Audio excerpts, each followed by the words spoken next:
Hi friends, we are here moving to the next session. കഴിഞ്ഞ ക്ലാസ്സിൽ ഇംഗ്ലീഷിൽ simple സെൻറ്റൻസുകൾ create ചെയ്യുന്നതിനെ കുറിച്ച് നമ്മൾ പഠിച്ചിരുന്നു. വ്യത്യസ്തങ്ങളായ സിമ്പിളായ ചില സെൻറ്റൻസുകൾ നമുക്ക് എങ്ങനെ ക്രിയേറ്റ് ചെയ്യാം എന്നായിരുന്നു കഴിഞ്ഞ ക്ലാസ്സിൽ പഠിച്ചത്. പഠനത്തിൻ്റെ തുടക്കത്തിൽ 7 സബ്ജക്റ്റുകളെക്കുറിച്ച് പരാമർശിച്ചിരുന്നു. I, you, they, we, he, she, it അല്ലേ? ഐ എന്ന് പറഞ്ഞാൽ ഞാൻ, യു നിങ്ങൾ, ദേ അവർ, വി നമ്മൾ, ഹി അവൻ, ഷി അവൾ, ഇറ്റ്. ഇങ്ങനെ 7 സബ്ജക്റ്റുകളെക്കുറിച്ച് പറഞ്ഞിരുന്നു. അവിടെ ഞാൻ പോകുന്നു എന്ന് വേണമെങ്കിൽ എന്ത് ചെയ്യണം? ഐ എന്നതിന് ശേഷം ഗോ എന്ന് ചേർത്താൽ മതിയാകും. ഓക്കെ ആണോ? നമ്മൾ പോകുന്നു എങ്ങനെ പറയാം? We go. നമ്മൾ സ്കൂളിലേക്ക് പോകുന്നു, വി ഗോ ടു സ്കൂൾ. നമ്മൾ ഇംഗ്ലീഷ് പഠിക്കുന്നു, വി സ്റ്റഡി ഇംഗ്ലീഷ്. നമ്മൾ പാട്ട് പാടുന്നു, വി സിംഗ് സോങ്. നിങ്ങൾ ഇരിക്കുന്നു, നിങ്ങൾ ഇരിക്കുന്നു, യു സിറ്റ്. അവർ വരുന്നു, ദേ കം. ഇങ്ങനെ വ്യത്യസ്തങ്ങളായ സെൻറ്റൻസുകൾ എങ്ങനെ ഉണ്ടാക്കാമെന്നാണ് പഠിച്ചത്. ഈ പാഠത്തിൽ നമ്മൾ പഠിക്കുന്നത് ഇത്തരം സെൻറ്റൻസുകളുടെ ചോദ്യങ്ങൾ എങ്ങനെ ക്രിയേറ്റ് ചെയ്യാമെന്നാണ്. മനസ്സിലായില്ല? ഞാൻ പോകുന്നു, നിങ്ങൾ പഠിക്കുന്നു, യു സ്റ്റഡി എന്നാണല്ലോ. നിങ്ങൾ ഇംഗ്ലീഷ് പഠിക്കുന്നു, യു സ്റ്റഡി ഇംഗ്ലീഷ്. ഞാൻ പോകുന്നു എന്നാണ്. ഇനി അവർ വരുന്നു, ഇത് കഴിഞ്ഞ ക്ലാസ്സിൽ പഠിച്ചതാണ്. ഇതിനെ തന്നെ നമ്മൾ എങ്ങനെ ചോദ്യങ്ങളാക്കി മാറ്റാമെന്നാണ് ഇന്നത്തെ ക്ലാസ്സിൽ നമ്മൾ പഠിക്കുന്നത്. ദേ കം എന്ന് പറഞ്ഞാൽ എന്താ? അവർ വരുന്നു. അവർ സ്കൂളിൽ നിന്ന് വരുന്നു, ദേ കം ഫ്രം സ്കൂളിൽ നിന്ന് എന്ന്, ഫ്രം എന്ന അർത്ഥത്തിലാണ് നമ്മൾ ഉപയോഗിക്കുന്നത്. മനസ്സിലായോ? ക്ലിയർ അല്ലേ? ഇനി നമ്മൾ പാട്ട് പാടുന്നു, വി സിംഗ് സോങ്. നമ്മൾ പാട്ട് പാടാറുണ്ടോ എന്ന് ചോദ്യം ഉണ്ടാക്കണമെങ്കിൽ, അല്ലെങ്കിൽ അവർ വരുന്നുണ്ടോ, അവർ വരാറുണ്ടോ എന്ന ചോദ്യം ഉണ്ടാക്കണമെങ്കിൽ നമുക്ക് ഇതിൽ തന്നെ ചെറിയ മാറ്റം വരുത്തി നമുക്ക് അത്തരം ചോദ്യങ്ങൾ ഉണ്ടാക്കാൻ പറ്റും. ഈ ചോദ്യങ്ങൾ ക്രിയേറ്റ് ചെയ്യുന്നതിന് മുമ്പ് വളരെ പ്രധാനപ്പെട്ട ഒരു കാര്യം പറയുകയാണ്. നന്നായി ശ്രദ്ധിക്കണം. നമ്മൾ ഒരു ടെൻസിനെ ശ്രദ്ധിക്കണം. ഒരു ടെൻസിനെ നമ്മൾ 6 ഭാഗങ്ങളാക്കി മാറ്റും. ഒരു ടെൻസിനെ 6 ഭാഗങ്ങളാക്കി മാറ്റും. ഒന്ന്, ഇന്നലെ നമ്മൾ കഴിഞ്ഞ ക്ലാസ്സിൽ നമ്മൾ പഠിച്ചതുപോലെ ഒരു പോസിറ്റീവ് സെൻറ്റൻസ് എങ്ങനെ ഉണ്ടാക്കാം എന്നാണ്. അതാണ് ആദ്യത്തെ ക്ലാസ്സിൽ നമ്മൾ പഠിച്ചത്. ക്ലിയർ ആണോ? എങ്ങനെ സെൻറ്റൻസുകൾ ക്രിയേറ്റ് ചെയ്യാം, അതാണ് ഒന്നാമത്തെ ഭാഗം. രണ്ടാമത്തെ ഭാഗത്തിൽ അതിൻ്റെ ഈ സെൻറ്റൻസുകളുടെ ചോദ്യങ്ങൾ എങ്ങനെ ഉണ്ടാക്കാമെന്നാണ് നമ്മൾ പഠിക്കുന്നത്. ക്വസ്റ്റ്യൻസ്. മനസ്സിലായോ? മൂന്നാമത്തെ ഭാഗത്ത് ആ ക്വസ്റ്റ്യൻസിൽ നമ്മൾ വിശദമായി പഠിക്കും. WH എങ്ങനെ ചേർക്കാം, പിന്നെ അതിൻ്റെ നെഗറ്റീവ്. ചുരുക്കി പറഞ്ഞാൽ ഒരു പാഠത്തെ നമ്മൾ 6 ഭാഗങ്ങളാക്കി തിരിക്കും. എന്നിട്ട് ആദ്യത്തെ 6 ഭാഗങ്ങൾ നന്നായി നമ്മൾ പഠിച്ചു കഴിഞ്ഞാൽ, ശ്രദ്ധിക്കണം, ആദ്യത്തെ 6 ഭാഗങ്ങൾ നന്നായി പഠിച്ചു കഴിഞ്ഞാൽ പിന്നീടുള്ള ഓരോ പാഠങ്ങളും വളരെ സിമ്പിളായി നമുക്ക് ക്യാച്ച് ചെയ്യാൻ പറ്റും, പഠിക്കാൻ പറ്റും. അതുകൊണ്ട് ആദ്യം എന്ത് ചെയ്യണം? ആദ്യത്തെ 6 പാഠഭാഗങ്ങൾ അല്പം റിസ്ക് എടുത്ത് നന്നായി കുറേ സെൻറ്റൻസുകൾ പറഞ്ഞും എഴുതിയും വായിച്ചും പ്രാക്ടീസ് ചെയ്ത് പഠിക്കണം. മനസ്സിലായോ? ആദ്യത്തെ 6 ഭാഗങ്ങൾ നന്നായി പ്രാക്ടീസ് ചെയ്ത് പഠിക്കണം. എങ്കിൽ നമുക്ക് അടുത്തുള്ള ഭാഗങ്ങൾ വളരെ ഈസിയായി ക്യാച്ച് ചെയ്യാം. മനസ്സിലായോ? ഒരു നമ്മൾ ടെൻസിൻ്റെ വിശദീകരണത്തിലേക്കൊന്നും കടന്നില്ല. ഒരു ഭാഗത്ത് നമ്മൾ 6 ഭാഗങ്ങളാക്കി തിരിച്ച് എന്ത് ചെയ്യും? അതിനെ വിശദമായി പഠിച്ചതിന് ശേഷം ബാക്കിയുള്ള പാഠഭാഗങ്ങളിലേക്ക് കടക്കുമ്പോൾ അവിടെയും ഈ 6 ഭാഗങ്ങളെ കാണാം. എങ്ങനെയാണത് ഈസിയായി അപ്ലൈ ചെയ്യുന്നത് എന്ന് നമുക്ക് നോക്കാം. ആദ്യം നമ്മൾ ഇന്നലെ പഠിച്ച ഭാഗങ്ങളുടെ ചോദ്യങ്ങൾ എങ്ങനെ ഉണ്ടാക്കാമെന്നാണ് പറയുന്നത്. അവൻ കളിക്കുന്നു, എങ്ങനെയാ പറയാ? ഹി പ്ലേസ് അല്ല, ആണ്, എസ് വേണം അല്ലേ? അവൾ ഡ്രൈവ് ചെയ്യുന്നു, ഷീ ഡ്രൈവ്സ്. ഓക്കെ. ഇനി അത് ഓടുന്നു, എങ്ങനെ പറയാം? It runs. ഓക്കെ. ഇനി ഇതിൻ്റെ ചോദ്യങ്ങൾ എങ്ങനെ ഉണ്ടാക്കാം? ഞാൻ പോകുന്നു, ഞാൻ പോവുകയാണോ എന്നെങ്ങനെ ചോദിക്കാം? വളരെ സിമ്പിളായി ഇത്തരം ചോദ്യങ്ങൾ ഉണ്ടാക്കുന്നത് എങ്ങനെയെന്നാണ് ഈ ഭാഗത്ത് നമ്മൾ പഠിക്കുന്നത്. സിമ്പിളാണ്. ഈ ഐ ഗോ എന്നതിനെ ശ്രദ്ധിക്കണം, നന്നായി ശ്രദ്ധിക്കണം. ഐ ഗോ എന്നതിനെ, ഒരു സാധാരണ വെർബിനെ പലപ്പോഴും നമുക്ക് ഇങ്ങനെ എഴുതാം. ഒരു വെർബ് തന്നാൽ അതിനെ വേണമെങ്കിൽ ഗോ എന്നതിനെ ഡു പ്ലസ് ഗോ എന്നും എഴുതാൻ പറ്റും. ഗോ എന്നതിനെ എങ്ങനെയും എഴുതാം, ഡു പ്ലസ് ഗോ എന്ന് കൂടി എഴുതാം. മനസ്സിലായില്ല? സൗകര്യത്തിന് വേണ്ടി അങ്ങനെ എഴുതുന്നു എന്ന് സങ്കല്പിക്കുക ഇപ്പോൾ. അപ്പോൾ റൺ എന്നതിനെ എങ്ങനെ എഴുതാം? Do plus run. മനസ്സിലായില്ല? ഞാൻ എന്തിനാണ് ഇങ്ങനെ പറയുന്നതെന്ന് കുറച്ച് കഴിഞ്ഞാൽ മനസ്സിലാവും. ഇനി സ്റ്റഡി എന്നതിന് എങ്ങനെ എഴുതാം? സ്റ്റഡി എന്ന് പറഞ്ഞാൽ പഠിക്കുക, വേണമെങ്കിൽ ഡു പ്ലസ് സ്റ്റഡി എന്ന് എഴുതാം. മനസ്സിലായോ? അപ്പോൾ ഐ ഗോ എന്നതിനെ ഐ ഡു ഗോ എന്ന്, ഐ ഡു ഗോ എന്നും പറയാമെന്ന് കരുതുക. ഐ ഗോ എന്ന് പറയുന്നതിന് പകരം ഞാൻ എന്ത് പറയുന്നു? ഐ ഡു ഗോ എന്ന് എഴുതുന്നു എന്ന് സങ്കല്പിക്കുക. എന്നിട്ട് ഇവിടെയുള്ള ഡു എന്നതിനെ മുമ്പിൽ കൊണ്ടുപോയി വെച്ചാൽ ഞാൻ പോവുകയാണോ എന്ന ചോദ്യം കിട്ടും. മനസ്സിലായോ? ഐ ഗോ എന്നതിനെ ഐ ഡു ഗോ എന്ന് എഴുതിയതിന് ശേഷം ഡു എന്നതിനെ മുമ്പിൽ കൊണ്ടുപോയി വെച്ചാൽ എന്ത് കിട്ടും നമുക്ക്? ഞാൻ പോവുകയാണോ എന്ന ചോദ്യം കിട്ടും. എന്തിനാണ് ഞാൻ ഡു എന്ന് ആദ്യം സങ്കല്പിച്ചത് എന്ന് ചോദിച്ചാൽ, ഇംഗ്ലീഷിലൊരു ശൈലിയുണ്ട്. ചോദ്യങ്ങൾ വരുന്ന സ്ഥലങ്ങളിലൊക്കെ എന്ത് ചെയ്യും? ചോദ്യങ്ങൾ വരുന്ന സ്ഥലങ്ങളിലൊക്കെ നേരെ തിരിച്ച് സെൻറ്റൻസിനെ നേരെ തിരിച്ചിടുന്ന ഒരു ശൈലി ഇംഗ്ലീഷിലുണ്ട്. ഉദാഹരണത്തിന് യു ആർ ടീച്ചർ, എന്താണ് അർത്ഥം? നിങ്ങൾ ടീച്ചറാണ് എന്നർത്ഥം. നിങ്ങൾ ടീച്ചർ, നമ്മളത് പഠിക്കും പിന്നീട്. യു ആർ ടീച്ചർ എന്ന് പറഞ്ഞാൽ നിങ്ങൾ ടീച്ചറാണ് എന്നർത്ഥം. അതേസമയം നിങ്ങൾ ടീച്ചർ ആണോ എന്ന് ചോദിക്കണമെങ്കിൽ എന്ത് വേണം? ആർ എന്നതിനെ മുമ്പിൽ കൊണ്ടുപോയി വെക്കണം. Are you teacher? മനസ്സിലായോ? യു ആർ ടീച്ചർ എന്ന് പറഞ്ഞാൽ നിങ്ങൾ ടീച്ചറാണ്. നിങ്ങൾ ടീച്ചറാണോ? Are you teacher? അവൻ വിദ്യാർത്ഥിയാണ്, എങ്ങനെ പറയാം? ഹി ഈസ് സ്റ്റുഡൻറ്റ് എന്നാണ് വേണ്ടത്. ഇതൊക്കെ നമ്മൾ പിന്നീട് പഠിക്കും. പക്ഷേ അവൻ വിദ്യാർത്ഥിയാണോ എന്ന് ചോദിക്കണമെങ്കിൽ ഈസ് എന്നതിനെ മുമ്പിൽ കൊണ്ടുപോയി വെക്കും. Is he student? മനസ്സിലായോ? ഇപ്പൊ ചോദ്യമായി. ക്ലിയർ ആണോ? Is he student? മനസ്സിലായോ? ഐ ആം ടീച്ചർ, ഞാൻ ടീച്ചറാണ്. Am I teacher? ആം എന്നതിൻ്റെ മുമ്പിൽ കൊണ്ടുപോയി വെച്ചാൽ ആം ഐ ടീച്ചർ? മനസ്സിലായോ? മനസ്സിലായോ?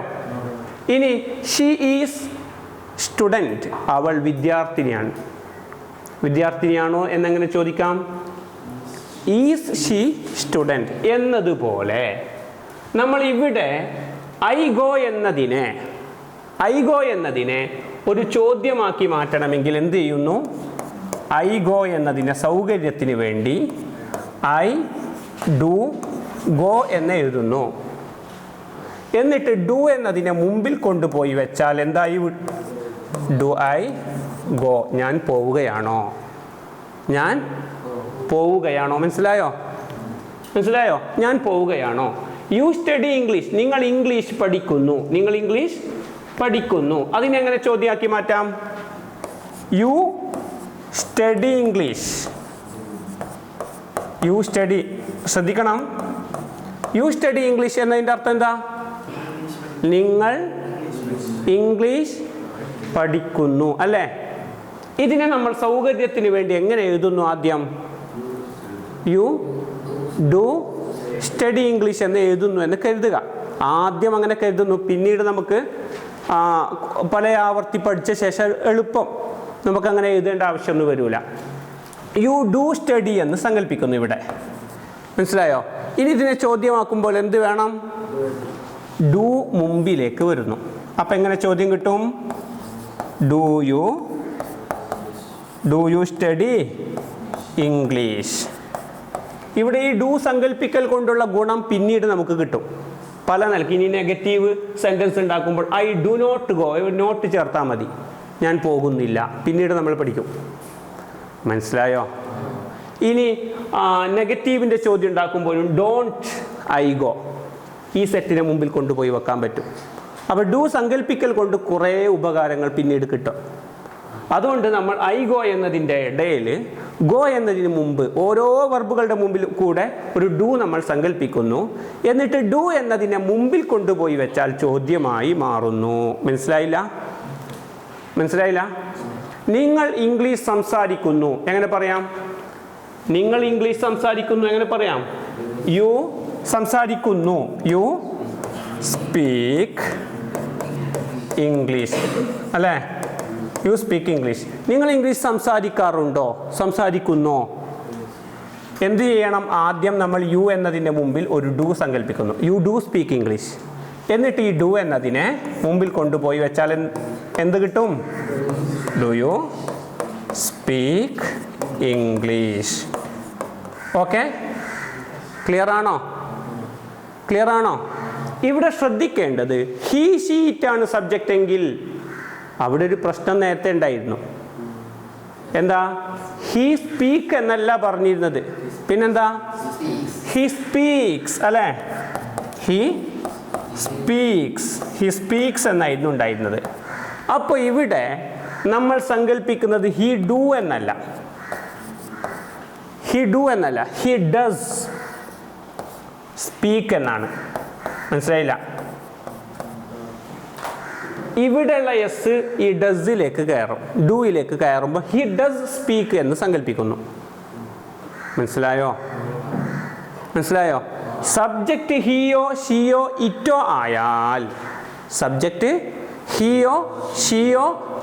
ആയാൽ, ആ വെർബിൻ്റെ കൂടെ നമ്മൾ ചേർക്കേണ്ടിയിരുന്ന എസിനെ ഡൂയിൻ്റെ കൂടെ ചേർക്കുന്നു. അപ്പം എന്തായി കിട്ടും? ഹി ഡസ് എന്നായി കിട്ടും. എന്നിട്ട് ഡസിനെ മുമ്പിൽ കൊണ്ടുപോയി വെക്കുക. അപ്പോൾ അവൻ സംസാരിക്കുന്നോ എങ്ങനെ ചോദിക്കാം? Yes, does he speak. അവൻ കളിക്കുകയാണോ? Does he play. അവൻ ഓടുകയാണോ? Does he run. അവൻ കഴിക്കുകയാണോ, തിന്നുകയാണോ? Does he eat. അവൾ സംസാരിക്കുകയാണോ? Does she speak. മനസ്സിലായോ? എങ്ങനെയാണ് ഡസ് വന്നത്? നമ്മൾ ഹി ഡു സ്പീക്ക് എന്നതിൽ സ്പീക്സിൻ്റെ കൂടെ വേണ്ടിയിരുന്ന എസ് ഡൂയിലേക്ക് കയറി. ഇനി ഒരിക്കലും വെർബിൻ്റെ കൂടെ എസ് ചേർക്കരുത്. ഡസ് വന്ന ശേഷം ഇനി ഹി ആണ് സബ്ജക്റ്റ് എന്ന് കരുതി വെർബിൻ്റെ കൂടെ എസ് ചേർക്കരുത്. കാരണം ആ എസ് എവിടെ കയറി?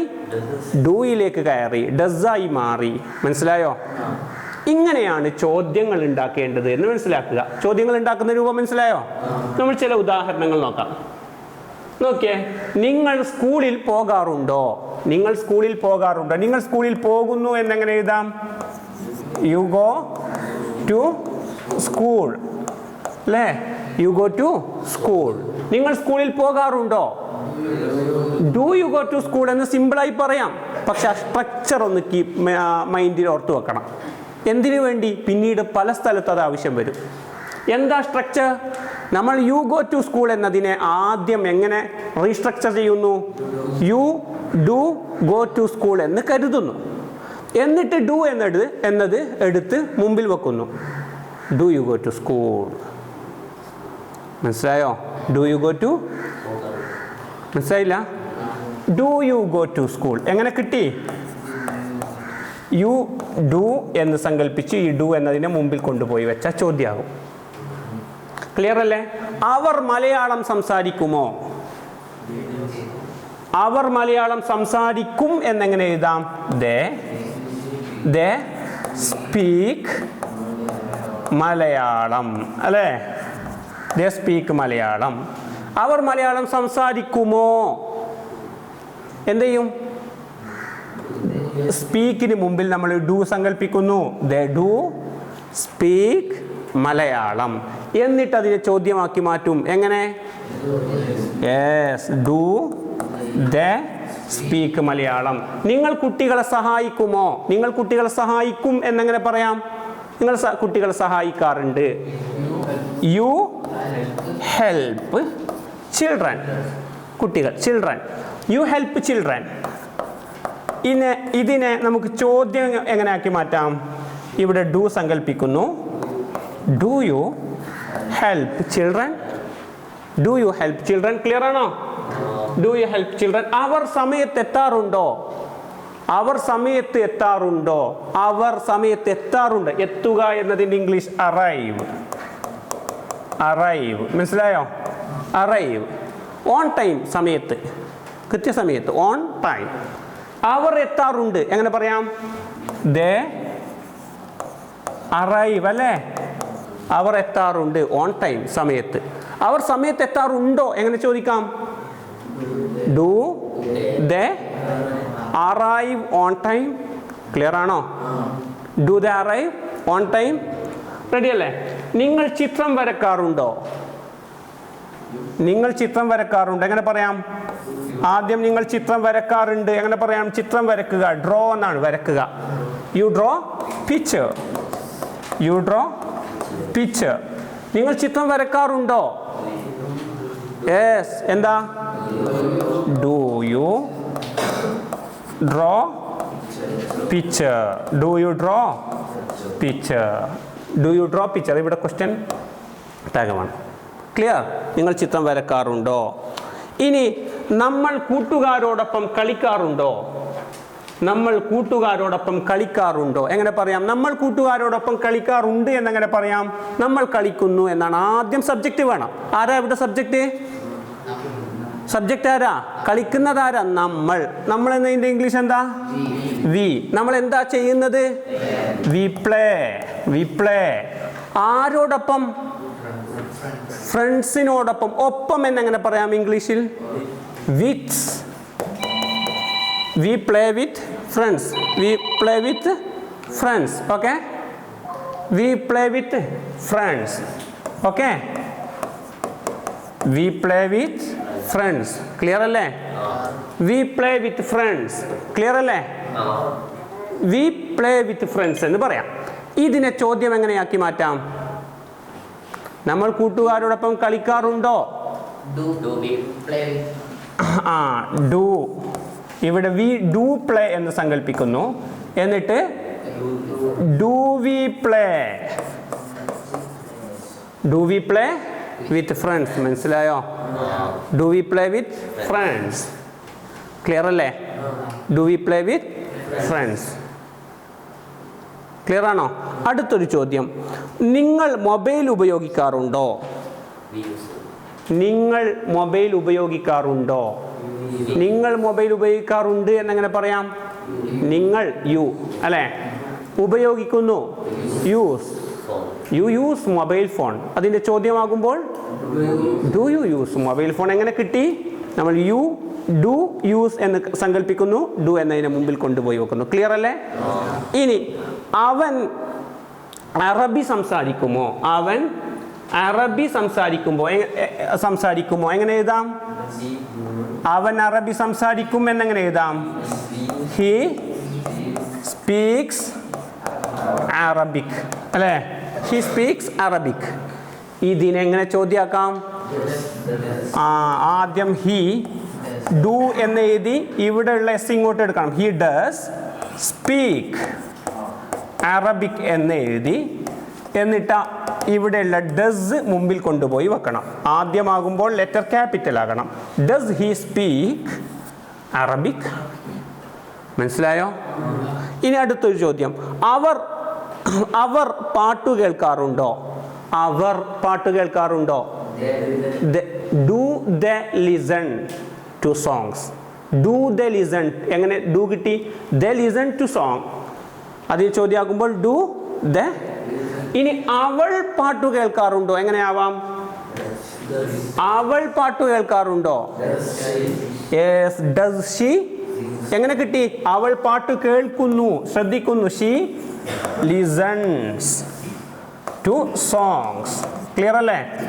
നമ്മളതിനെ ഇവിടെ ഡസ് എന്ന് സങ്കല്പിക്കുന്നു. ഷീ എന്നിട്ട് യെസ് കളയുന്നു. She does listen to songs എന്നിട്ട് ഡസ് മുമ്പിൽ കൊണ്ടുപോയി വെച്ച് ചോദ്യം ഉണ്ടാക്കുന്നു. എന്ത് ചോദ്യം കിട്ടും? Does she listen to song. Clear അല്ലേ? അവൻ മാർക്കറ്റിൽ പോകാറുണ്ടോ? മാർക്കറ്റിൽ പോകുമോ? അവൻ മാർക്കറ്റിൽ പോകുമോ? എങ്ങനെ പറയാം? He goes to market. അവൻ മാർക്കറ്റിൽ പോകുന്നു, പോകും എന്നൊക്കെ വരും. He goes to market. ഇതിന്റെ ചോദ്യമാകുമ്പോൾ ഡസ് ഹി. എങ്ങനെ കിട്ടിയെന്നറിയാലോ? Does he go to, does he go to market, does he go to market. Clear അല്ലേ? ഇനി നിന്റെ മുത്തശ്ശി കഥകൾ പറയാറുണ്ടോ? നിന്റെ മുത്തശ്ശി കഥകൾ പറയാറുണ്ടോ? എങ്ങനെ പറയാം? നിന്റെ മുത്തശ്ശി കഥകൾ പറയാറുണ്ട് എന്ന്. നിന്റെ എന്ന് പറയാൻ യുവർ ഗ്രാൻഡ് മാ അല്ലെങ്കിൽ grandmother, your grandmother കഥകൾ പറയുന്നു. എങ്ങനെ പറയാം? Tell, tell stories, tell stories. Clear അല്ലേ? Your grandmother tell stories, കഥകൾ പറയുന്നു. ഇതിന് ചോദ്യമാക്കണം. ചോദ്യമാക്കുമ്പോൾ your grandmother, grandmother എന്നത് സബ്ജക്റ്റ് ആണ് അല്ലെ? ആരാണ് കഥകൾ പറയുന്നത്? ഗ്രാൻഡ് മദർ എന്നത് സബ്ജക്റ്റിൽ ഹീയുടെ സ്ഥാനത്തോ ഷീയുടെ സ്ഥാനത്തോ അല്ലെങ്കിൽ ഐ യു ദേ അതിലേഴിൽ ആരുടെ സ്ഥാനത്താണ് നിൽക്കുന്നത്? ഷീയുടെ സ്ഥാനത്തല്ലേ? അതുകൊണ്ട് ഷീക്കുള്ള നിയമമാണ് ഇവിടെ കൊടുക്കേണ്ടത്. ഷീ വന്നിരുന്നെങ്കിൽ ഇവിടെ ഡു ആണോ ഡസ് ആണോ ഉപയോഗിക്കേണ്ടിയിരുന്നത്? ഡസ് ആണ്. യുവർ എന്നതിനെ പരിഗണിക്കരുത്. സബ്ജക്റ്റ് ആരാ? നിന്റെ മുത്തശ്ശിയാണ്, നീയല്ല, നിങ്ങളുടെ മുത്തശ്ശിയാണ്. അതുകൊണ്ട് ഡു അല്ല ചേർക്കേണ്ടത്, ഡസ് ആണ്. കാരണം മുത്തശ്ശി എന്നത് ഷീയുടെ സ്ഥാനത്താണ്. അതുകൊണ്ട് എങ്ങനെ ചോദ്യം ഉണ്ടാക്കാം? യുവർ ഗ്രാൻഡ് മദർ, ആദ്യം ഇവിടെ ഡസ് സങ്കല്പിക്കുന്നു നമ്മൾ. മനസ്സിലായോ? നേരത്തെ യുവർ ഗ്രാൻഡ് മദർ ടെൽസ് ഇട്ടാ, sorry, your grand mother tells story എന്നാണ് വേണ്ടത്. കാരണം ഷീ ആണ്. അതുകൊണ്ട് ഈ എസ് ഇവിടെ നിന്ന് മാറി ഡസിലേക്ക് കയറുന്നു. മനസ്സിലായോ? Your grand mother does tell story എന്ന് സങ്കല്പിച്ചതിന് ശേഷം ഡസിനെ മുമ്പിൽ കൊണ്ടുപോയി വെക്കാം. അപ്പൊ എങ്ങനെ വരും? Does your grandmother tell stories. മനസ്സിലായോ? Does your grandmother tell stories എന്ന് വരും. അടുത്തത്, നിന്റെ സഹോദരൻ കാർ ഓടിക്കാറുണ്ടോ?